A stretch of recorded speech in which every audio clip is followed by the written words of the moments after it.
forward, and hopefully in the next few days to a week or so, it's going to be a major escalation. These countries across the globe, they give us a good warning about what may be coming our way.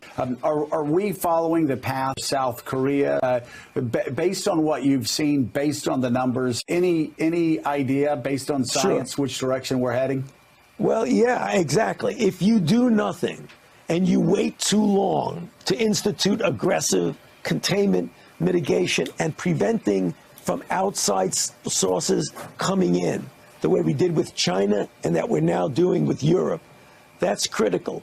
What happened with Italy, unfortunately, and I say that with great pain because I have so many friends and colleagues who are over there right now, people that I've trained myself. What happens is that they did not prevent the influx of cases. So before they could even get started, their peak was up here. When you approach the peak up here, it's much, much more difficult to get it to come down. If you're going like this, and you know if you leave it alone, it will peak. If you start right here to do aggressive measures, you may, instead of making that peak do that, you get a little bit of a hump. Now, that hump's still going to be a lot of people getting infected, sick, and maybe even dying.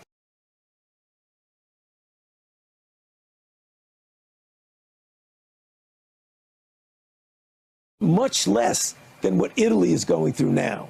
So what I'm saying is that we're trying to avoid. Have we started early enough our aggressive containment strategy? Has it started early enough to avoid that peak that Italy is experiencing? As I mentioned, there are two components of that. There's preventing from without to in, and there's what you do mitigation in. Clearly, early on, we made a travel ban with regard to China. That was a very smart move right there, because what that did was prevent a major influx from China. Today, the new China is Europe, because Europe now is the major element, the major geographic component that is now seeding other countries throughout the world.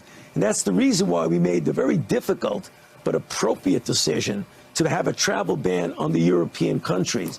So we are definitely ahead of the curve on that. What we've got to continue to do is within now the kind of mitigations that you're hearing about. Separation physically from large crowds, where appropriate, closing schools, teleworking, and things like that. All right, great advice. Dr. Fauci, thank you.